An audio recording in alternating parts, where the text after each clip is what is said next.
Shalom. First and foremost, I want to give all praises, honor, and glory to Yahweh, Bahasham, Yahweh Shai, Bahasham, Recha Kodesh. Double honors to the elders and the apostles of Great Millstone, and peace and blessings to the elect. And today we're going to go into the book of Ezra, the 4th chapter. And in the 3rd chapter, we basically saw the laying of the foundation of, the temple, the building of the altar so that we can make sacrifices, pretty much the beginning of our return back to Jerusalem from the Babylonian captivity by the decree of Cyrus. Okay, and so sort of like the beginning groundwork for building up the temple and so on and so forth. So leading now into the book of Ezra, chapter 4, verse 1, adversaries hinder the work. Now, when the adversaries of Judah and Benjamin heard that the children of the captivity builded the temple unto the Lord Yahweh, God of Israel, they came to Zerubbabel and to the chief of the fathers, and said unto them, so the adversaries here would be the neighboring nations, right? And this also involved heathens that were dwelling in the land of Samaria, for example, right? So if we pull up here, land of Israel Bible map, and we get a fairly decent image. Okay, this, if I maybe, all right, maybe this can work. So yeah, if we take a look here, you can see they divided it by tribes, right? But when you look at maybe say Samaria, Bible map, so you can see a nice image here, right? And this is pretty much right above Judah or Judea, and this and northward is where majority of the northern kingdom had their portions of land. However, when, as we're about to read, during the beginning, or really during the reign of the Assyrians, they ended up deporting the northern kingdom out of their land, and the history of that is in the book of 2nd Kings, getting towards the last few chapters. And so after taking the northern kingdom out of their land, they ended up importing heathens into that land, right? So when we come back here, you had these adversaries, you had heathens that were in the land, but you also had the common neighboring nations, right? You had the Ammonites, the Moabites, the Syrians, the Edomites. These were all sort of the nations that were round about us to begin with.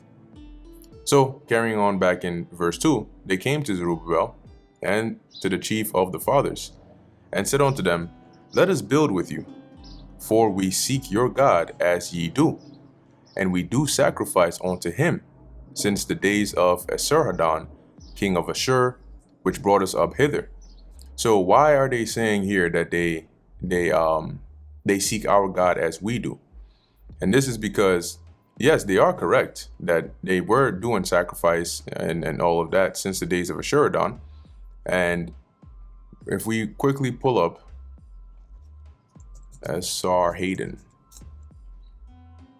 here we go, and let's read a little bit about him and see what he did, and that'll give us a secular account of it.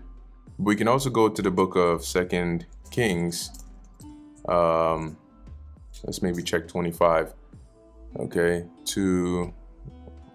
let's go to 2nd Kings 11. Okay, not here. Let's see.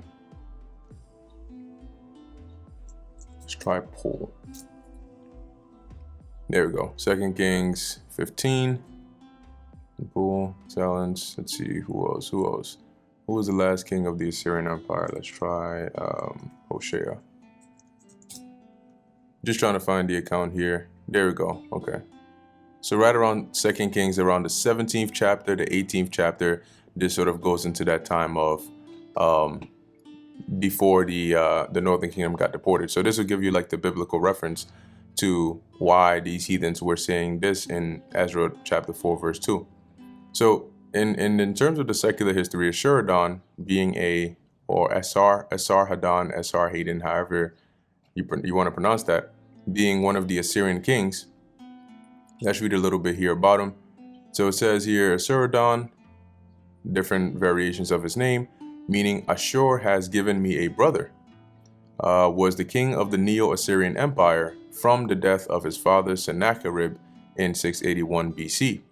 And I believe the story goes that Sennacherib is the Assyrian king that came during the reign of Hezekiah and basically threatened Jerusalem. He threatened that he was going to destroy Jerusalem. He was just trying to scare the people and basically being a demon, right?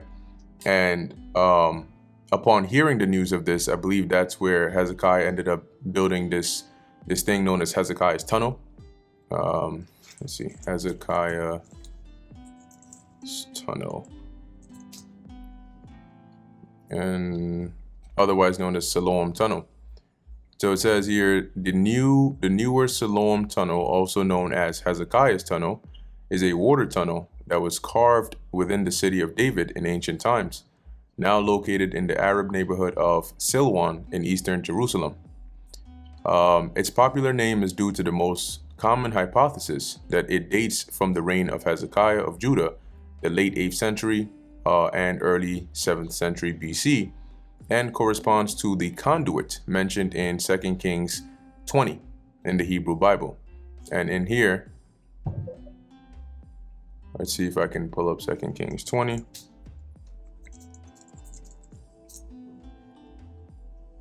And more specifically, the 20th verse. So let's go down here. Okay, so it says here, and the rest of the acts of Hezekiah and all his mighty, and how he made a pool and a conduit and brought water into the city, are they not written in the book of the Chronicles of the Kings of Judah? Now, I believe the reason he did this was in a situation of like a siege. They would, if they were cut off where they couldn't go out or get resources in, having this sort of conduit or tunnel that would feed water from a larger source through the city into this specific area would be beneficial for them. So almost like in preparation for a siege. But I just want to confirm that here. So it says here, according to the Bible, King Hezekiah prepared Jerusalem for an impending siege by the Assyrians by blocking the source of the waters of the upper Gihon and leading them straight down on the west to the city of David. So, this is common, right? If you have a body of water that's flowing through a certain channel and you block that, you can redirect the water to flow through another channel. So he pretty much did this. It says here, and led it into the city of David. By diverting the waters of the Gihon, he prevented the enemy forces under Sennacherib from having access to water. An older water system, sometimes called the Siloam Channel, partly fulfilled a similar purpose and dates back to the Canaanites.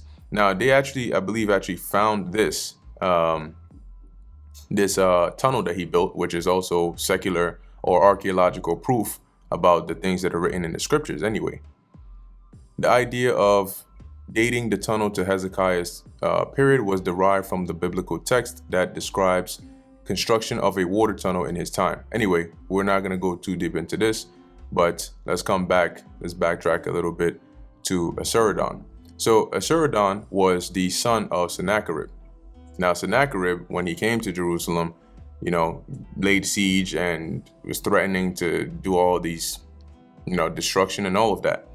And upon praying to the Lord sent an angel that came and slew, I believe it was 185,000 of his men. And so they ended up fleeing. But the thing about Sennacherib is he ended up committing this very, very heinous act, right? Being the king of Assyria. At this time, being that the Assyrians were in authority, they had also dominion over Babylon. However, Babylon was sort of seen as this almost like holy city, right? So similar to how people sort of view the Vatican today. And so Sennacherib, I think, ended up either destroying Babylon, a part or a whole. And this ended up angering the people a lot. And this ultimately came back to bite him in the end. So if we look here at the destruction of Babylon, it says here,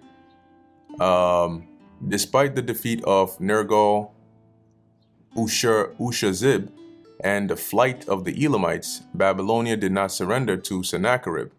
The rebel Shuzabu, hunted by Sennacherib in his 700 BC invasion of the south, had resurfaced under the name Mushazib Marduk, and seemingly without foreign support, acceded to the throne of Babylon. As he was king by 692 BC, but not described in Assyrian sources as revolting until 691. That's all fine and dandy, but we want to get to the point here. So it says Sennacherib met his enemies in battle near the city of Halul. Let's see what else here. Okay, the outcome of the battle is unclear since the records of both sides claim a victory. Sennacherib claims in his annals that Humban Undasha was killed and that the enemy kings fled for their lives, whereas the Babylonian chronicles claim that it was the Assyrians who retreated. Nevertheless, let's keep on going. Let's see.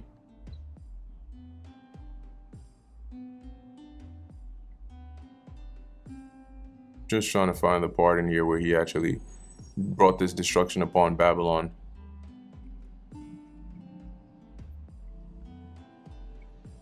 There we go. All right.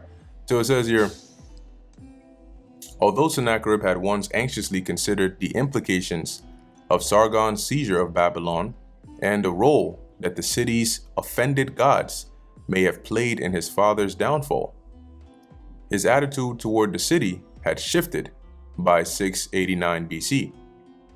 Ultimately, Sennacherib decided to destroy Babylon. Brinkman believed that Sennacherib's change in attitude came from a will to avenge his son and tiring of a city well within the borders of his empire, repeatedly rebelling against his rule. According to Brinkman, Sennacherib might have lost the affection he once had for Babylon's gods because they had inspired their people to attack him. Sennacherib's own account of the destruction reads, so long story short, Sennacherib, the father of Esarhaddon, destroyed Babylon.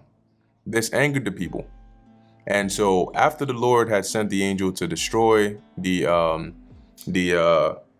soldiers of Sennacherib and caused him to flee back to Assyria, when he fled over there, he ended up being killed by his two sons, or two of his sons. And after they had killed him, the people were upset because that was parricide. And so the two sons ended up fleeing, and the last son that was left was Esarhaddon, and then he ended up becoming king. So that's a bit of context about him. Now, when Esarhaddon became king, and the part about his reign that we care about is the, let's see if we can find it here, the importing of heathens into the land, which this was mainly started by what's this guy's name, Shalmaneser V, and then his brother Sargon, and then all the way up until Esarhaddon's time. So I mean, I'm gonna skim through this briefly to see if we can find some account on that, and if not, if you're interested, you can do the research there. So let's see. Let's take a look at military campaigns.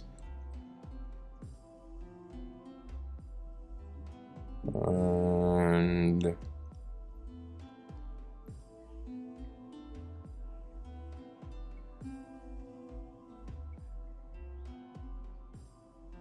yeah, all right. So I'll leave this up to whoever's interested to look into it.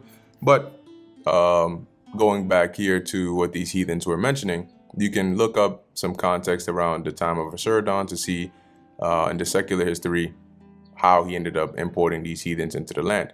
But in terms of biblical reference, I believe we should find an account here in the book of 2 Kings. Now, more specifically, I want to find out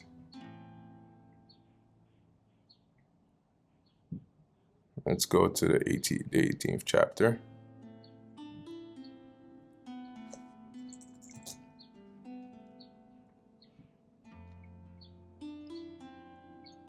There we go.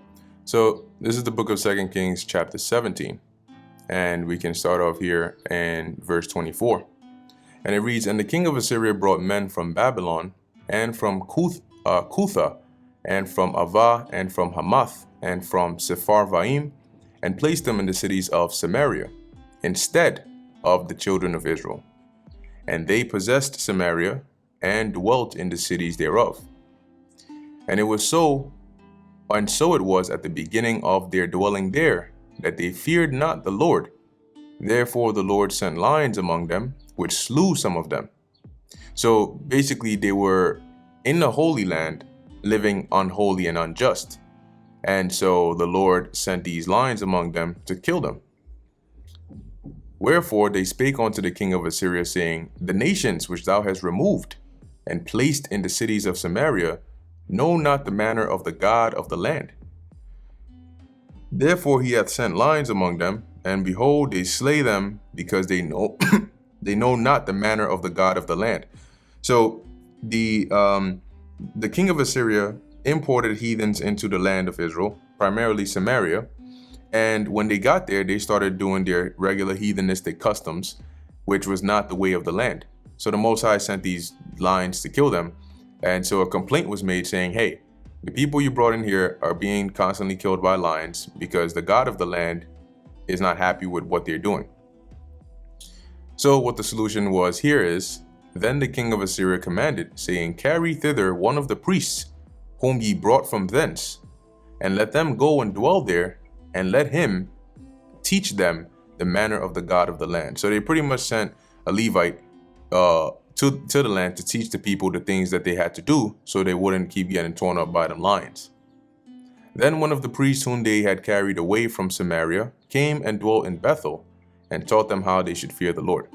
So when you go back here, by learning those ways, over time, they kept on doing these things. I believe they even built their own temple around there. And when you fast forward into the time of the New Testament, you notice that it is actually within the land of Samaria, right, that the Lord has this conversation with this woman at the well, right, the Samaritan woman at the well. And the woman says, right, let me see if I can go and find it. I think it's John, is it 4? John the 4th chapter. Yeah, the woman of Samaria. And I'm just going to go straight to the point that I'm looking for here. All right, here we go.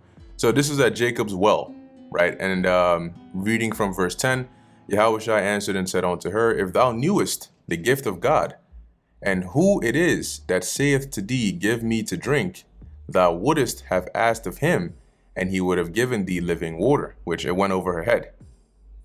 The woman saith unto him, Sir, thou hast nothing to draw with, meaning you're at a well. You don't even have any bucket to use to draw the water with, and the well is deep. So from whence then hast thou the living water? So how are you going to have living water? You don't even have materials to use to draw the water from the well. Verse 12, Art thou greater than our father Jacob, which gave us the well and drank thereof himself, and his children and his cattle? Yahushua answered and said unto her, Whosoever drinketh of this water shall thirst again. Hey. But whosoever drinketh of the water that I shall give him, he shall never thirst. But the water that I shall give him shall be in him a well of water springing up into everlasting life. And what Yahushua was talking about was the truth, right? The word, right? The spirit that quickeneth. And she was thinking about actual literal water. Okay. So now let's go to the point here. Let's jump down. Okay, verse 19. The woman saith unto him, Sir, I perceive that thou art a prophet. Verse 20. Our fathers worshipped in this mountain, and ye say that that in Jerusalem is the place where men ought to worship. Yahushua saith unto her, Woman, believe me, the hour cometh, when ye shall neither in this mountain nor yet at Jerusalem worship the Father. And why? Well, let me read verse 22. Ye worship ye know not what. We know what we worship, for salvation is of the Jews. So she wasn't an Israelite. But when she said our fathers worshipped in this mountain, that's because that goes all the way back to the time that we're reading about here, where the heathens that were put in that land, because remember, they're in Samaria, were made to learn the customs of the land. And so they basically started to almost like imitate our living, our way of life, our customs. And so that is why over time you had people that like her, which thought, hey, basically we go back to the people that are, serve, sons of Jacob or worship the Heavenly Father. And it was in this area, right? And also that is why when you come back into Ezra, the 4th chapter, these adversaries came and said this onto Zerubbabel and the chief of the fathers, that we seek your God as ye do. And we do sacrifice unto him since the days of Ashuridon, right? So starting from back then, when they were getting torn up by lions, and then the Levite was sent there to teach them the ways, and then they adopted those ways and kept on following that all the way up until the future. So eventually, the descendants would start to think that they are actually the ones who, like, this was actually their ways, when in actuality it wasn't. And because of that, verse 3, but Zerubbabel and Jeshua and the rest of the chief of the fathers of Israel said unto them, ye have nothing to do with us to build an house unto our God, but we ourselves together will build unto the Lord God of Israel, as King Cyrus the king of Persia hath commanded us. Then the people of the land weakened the hands of the people of Judah and troubled them in building. So by whatever means necessary, they were trying to hinder us building the temple back up. Now, this happening was also prophesied in the book of Daniel, right? And if we go there real quick to the book of Daniel, the 9th chapter, let's see.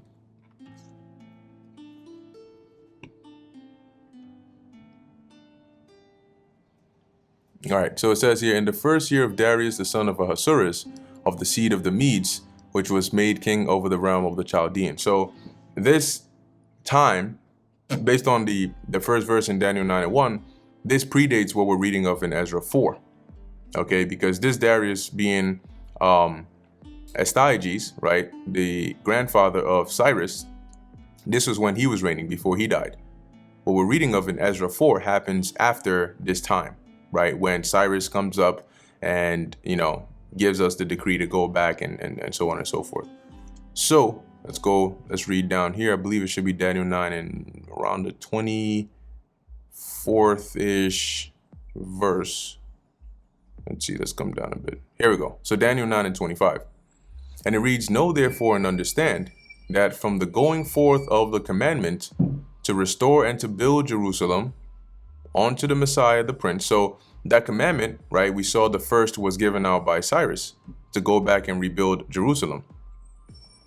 Onto the Messiah, the Prince, which is Yahushua, shall be 7 weeks and 62 weeks. And we've done breakdowns on this here. So if you want an in-depth breakdown, just go look it up. Go look up Daniel chapter 9 breakdown. I have a playlist on the book of Daniel, so you can even watch that there. But then you can understand the time, the breakdown of the time here. But the point at least right now, as to why I'm bringing this, is because of this last part, where it mentions the street shall be built again, and the wall even in troublous times, right? So in Daniel 9 and 25, the angel was telling Daniel what was going to happen in the future. And one of the things he mentioned was how long it would be from when we're allowed to go back and rebuild Jerusalem up until Yahushua comes on the scene. And then he also mentions that the temple, because at this time when Daniel was being told this, the temple was still destroyed, right? We hadn't gone back to build it yet. So the angel tells Daniel, yes, the streets, the Jerusalem, all of that is going to be built again, but it's going to be in troublous times. And now we're reading an example of those troublous times, because as we were in the process of building it, we started to be troubled, as you can see word for word in Ezra 4 and 4. We were troubled by the adversaries or the neighboring nations of the land, because they wanted to build with us, but we told them no, they couldn't build with us. So verse 5, and hired counselors against them to frustrate their purpose all the days of Cyrus, king of Persia, even until the reign of Darius, king of Persia. So they pretty much hindered us in our building from Cyrus, and the building was prolonged all the way until the time of Darius. And it was during the time of Darius that we were able to finish building the temple. Verse 6, and in the reign of Ahasuerus, in the beginning of his reign, wrote they unto him an accusation against the inhabitants of Judah and Jerusalem. Now, let's pause here for a second. So, this Ahasuerus is not to be confused with the king in the book of Esther. Yes, it's spelled the same way here, but it's not referring to the same individual. Okay, this Ahasuerus is referring to the son of Cyrus. Now, if we go and look up here, Cyrus, and we look at his lineage, you can see that you had Cyrus, which reigned first, and after him came his son Cambyses II. Okay, this Cambyses II is who we're reading of here as referred to Ahasuerus, because we're being told here that during the reign of Cyrus, who gave us permission to go back and build, these adversaries hindered our building, right? And they hired counselors against us. Now, after Cyrus died, his son Cambyses II came up into power. And in that time, in his reign, is when this happened here. Now, one thing about the blue letter you can do is if you click on tools and you go to dictionaries, which is one of them, but actually let's start with the interlinear, and let's look up this Ahasuerus here.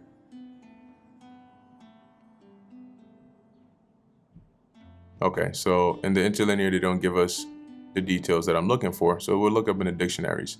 And we can look up maybe in the Easton's Bible Dictionary and look for Ahasuerus. And you can see here, it says there are 3 kings designated by this name in scripture. So there are 3 different people that are referred to as Ahasuerus in the scriptures. And you need to be able to identify who is who, or else you'll be confused. So the first one here they say is the father of Darius the Mede, mentioned in Daniel 9:1. This was probably Cyaxares I. The second one is the one mentioned in Ezra 4:6, which is probably the Cambyses of profane history, the son and successor of Cyrus.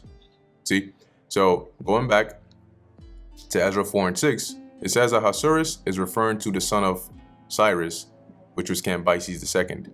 And it was during his reign, as we're reading here, in the reign of Ahasuerus or Cambyses II, in the beginning of his reign, wrote they unto him an accusation against the inhabitants of Judah and Jerusalem. And in the days of Artaxerxes, wrote Bishlam, Mithridat, Tabeel, and the rest of their companions unto Artaxerxes, king of Persia, and the writing of the letter was written in the Syrian tongue and interpreted in the Syrian tongue.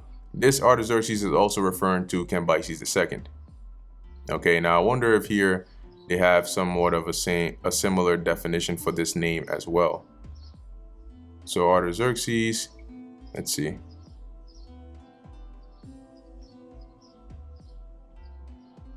It says here he was probably the Smerdis of profane history. So yeah, I mean, they're saying that this could be actually the brother of Cambyses, but nonetheless, this Artaxerxes, it makes more sense for him to be the same individual that's mentioned here. And when you read about it, it was during his reign that they wrote this complaint against us, right, to him.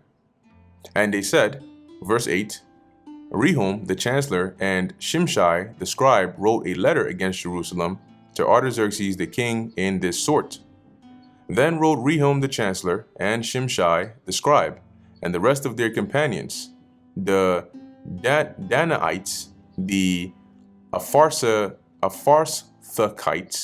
the Tarpelites, the Apharsites, the Archavites, the Babylonians, the Susankites, the Dahavites, and the Elamites, and the rest of the nations whom the great and noble Asnapper brought over and set in the cities of Samaria. So this is referring to one of the Assyrian kings, probably Ashuradan, just spelled a little differently over here. And the rest that are on this side of the river, and at such a time. So now you get an idea of who those adversaries were, right? Just listed a few of the nations here. Verse 11, this is the copy of the letter that they sent unto him, even unto Artaxerxes the king. Thy servants, the men on this side the river, and at such a time.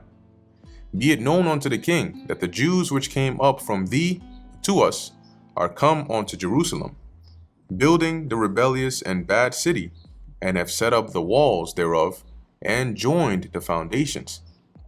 Be it known now, or be it known now unto the king, that if this city be builded, and the walls set up again, then will they not pay toll, tribute, and custom, and so thou shalt endamage the revenue of the kings.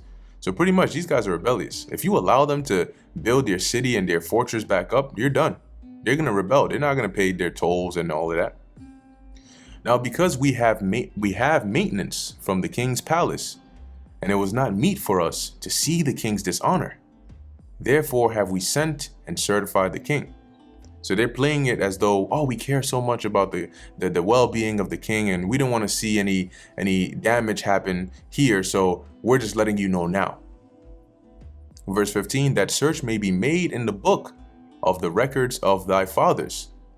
So shalt thou find in the book of the records, and know that this city, talking about Jerusalem, is a rebellious city, and hurtful unto kings and provinces, and that they have moved sedition within the same of old time, for which cause was this city destroyed.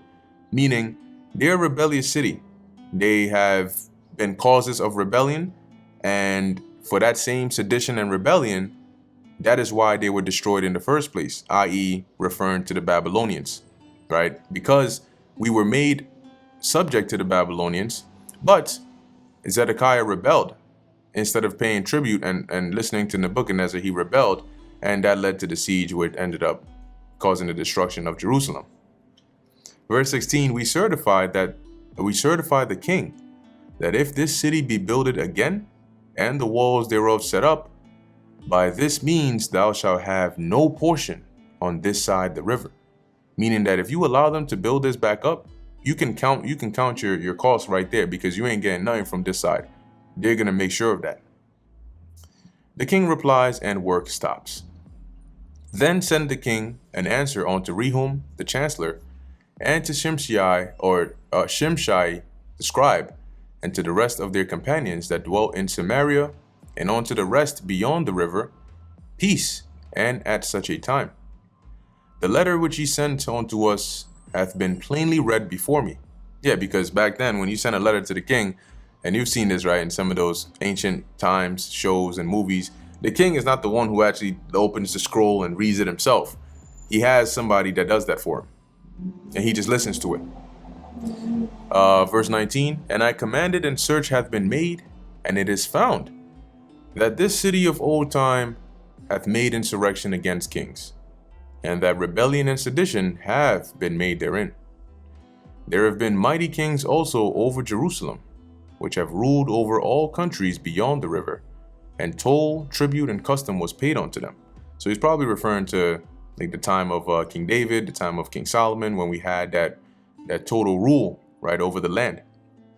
Verse 21, give ye now commandment to cause these men to cease, and that this city be not builded, until another commandment shall be given from me. So until further notice, tell them to stop. Make sure they stop building. Nobody's allowed to continue building that temple anymore. Verse 22, take heed now that ye fail not to do this. Why should damage grow to the king, or to the hurt of the kings? Now when the copy of King Artaxerxes' letter was read before Rehum, and Shimshai the scribe, and their companions, they went up in haste to Jerusalem unto the Jews, and made them to cease by force and power. So they came in there hot. They came in there ready. We got authority from the king. Oh, you ninjas are done now. So they coming up in there. You know their heads are super big. You know, they coming up with their armies, their crowds, all that. They say, hey, stop right there. What you doing? Give me that shit. You know, probably grabbing tools out of people's hands, pushing them out the way. And then, you know, if anybody says something, they probably show them the decree that they got right there. See that? See that? Yeah. Stop that shit, right? So you know you can just sort of visualize the kind of energy that they came with, right? Verse 24, then ceased the work of the house of God, which is at Jerusalem. So it ceased unto the 2nd year of the reign of Darius, king of Persia. And so that brings us to the end of the book of Ezra, the 4th chapter. Lord willing, this was edifying to the elect. In closing, I want to give all praises, honor, and glory to Yahweh, Bahasham, Yahweh Shai, Bahasham, Recha, Kodash. And until next time, Shalom.